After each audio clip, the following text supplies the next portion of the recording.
فلسطین میں ایک بار پھر موت اپنا ننگا ناچ ناچنے والی ہے اور پھر ماؤں کی گودیں اجڑنے والی ہیں، اور ہمارے جذباتی لوگ اس بات پر خوش ہو رہے ہیں کہ کل اسرائیل کے چند لوگ مارے گئے۔ یوٹیوبر اور ٹک ٹاکر چند لائکس اور شیئرز کے لیے کہہ رہے ہیں کہ آدھا اسرائیل فتح ہو گیا۔ میری ویڈیو دیکھ لیں، بھلے میری ویڈیو کو لائک مت کیجیے گا۔ کیا آپ کو پتا ہے اس پورے خلیج نے مل کر اسرائیل پر حملہ کیا تھا اور نتیجہ کیا نکلا تھا؟ اسرائیل جیت گیا تھا۔ تو پھر آج کے اسرائیل سے نہتے فلسطینی بیچارے کیسے جیت سکتے ہیں؟ اب میں بتاتا ہوں کہ ہو کیا رہا ہے، وہ بھی ثبوت کے ساتھ۔ یہ اسرائیل دنیا کا مضبوط ترین دفاعی نظام رکھتا ہے، جسے آئرن ڈوم ٹیکنالوجی کہتے ہیں۔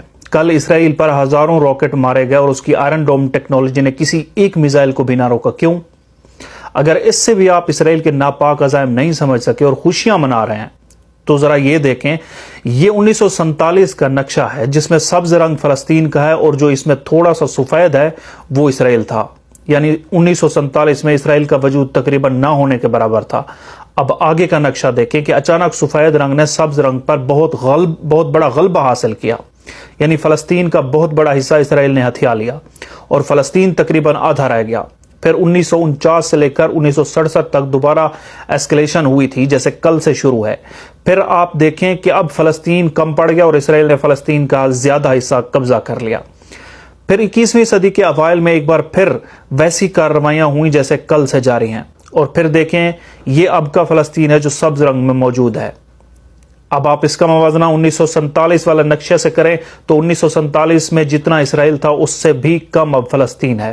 اسرائیل نے ہمیشہ ایسی خودکار سازشیں کر کے فلسطین کا رقبہ ہتھیا لیا، جیسی سازش کل سے جاری ہے، اور ہمارے جذباتی لوگ اس پر خوش ہو رہے ہیں کہ اسرائیل پر راکٹ حملے ہوئے۔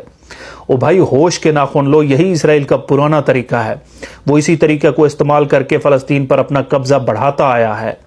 اب اس حملے کے بعد آپ لوگ تو چند جذباتی نعرے لگا کر کھانا وانا کھا کر سو جائیں گے، لیکن اسرائیل اب فلسطین میں موت کا کھیل کھیلے گا، ہزاروں فلسطینیوں کو مارے گا، کئی بچوں کو شہید کرے گا اور سینکڑوں مربع کلومیٹر فلسطینی زمین پھر اپنے قبضے میں کر لے گا۔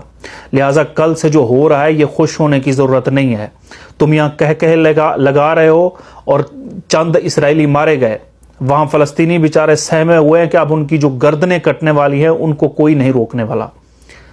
اگر آپ بھی خوش ہو رہے تھے یا جذبات میں تھے تو فلسطینیوں کے لیے دعا کرنا شروع کر دیں، کیونکہ یہ اسرائیل خبیث کا پرانا طریقہ واردات ہے۔